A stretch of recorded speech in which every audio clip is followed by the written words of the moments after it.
بالله من الشيطان الرجيم. بسم الله الرحمن الرحيم.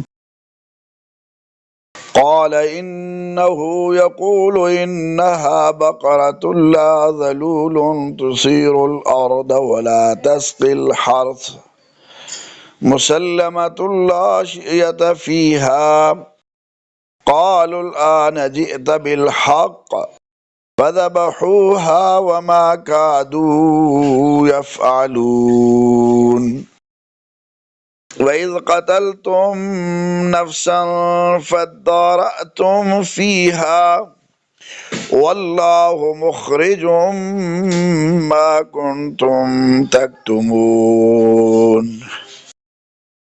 فقلنا اضربوه ببعضها كذلك يحيي الله الموتى ويريكم آياته لعلكم تعقلون.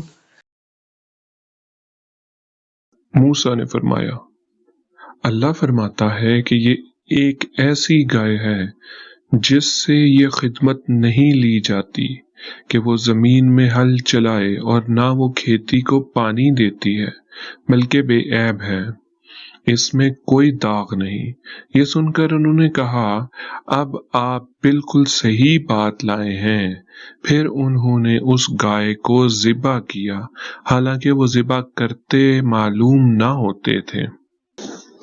اور یاد کرو جب تم نے اس شخص کو قتل کر دیا، پھر اس کا الزام کسی دوسرے پر ڈالنے لگے، حالانکہ اللہ ظاہر کرنے والا تھا اس کو جسے تم چھپا رہے تھے۔ تو ہم نے فرمایا کہ اس مقتول کو اس گائے کا ایک ٹکڑا مارو۔ اسی طرح اللہ مردوں کو زندہ کرے گا اور وہ تمہیں اپنی نشانیاں دکھاتا ہے تاکہ تم سمجھ جاؤ۔ وَمَا كَادُوا يَفْعَلُونَ، اور وہ ذبح کرتے معلوم نہ ہوتے تھے۔ بنی اسرائیل کے مسلسل سوالات اور اپنی رسوائی کے اندیشے اور گائے کی گرانی قیمت سے یہ ظاہر ہوتا تھا کہ وہ ذبح کرنے کا قصد نہیں رکھتے، مگر جب ان کے سوالات شافی جوابوں سے ختم کر دیے گئے تو انہیں ذبح کرنا پڑا۔ یہاں اسی پہلے قتل کا بیان ہے جس کا واقعہ پچھلی ویڈیو کے اندر بیان کیا گیا ہے۔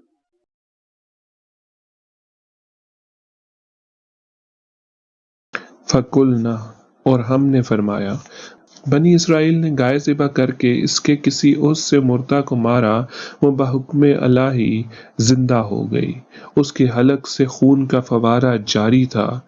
اس نے اپنے چچا زاد بھائی کے بارے میں بتایا کہ اس نے مجھے قتل کیا۔ اب اس کو بھی اقرار کرنا پڑا، اور حضرت موسیٰ علیہ السلام نے اس پر قصاص کا حکم فرمایا۔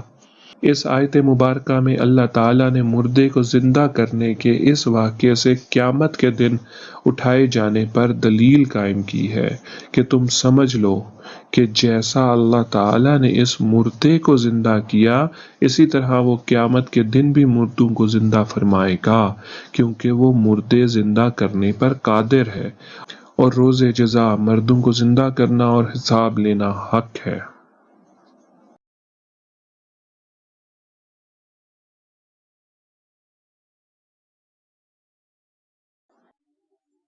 صدق اللہ العظیم۔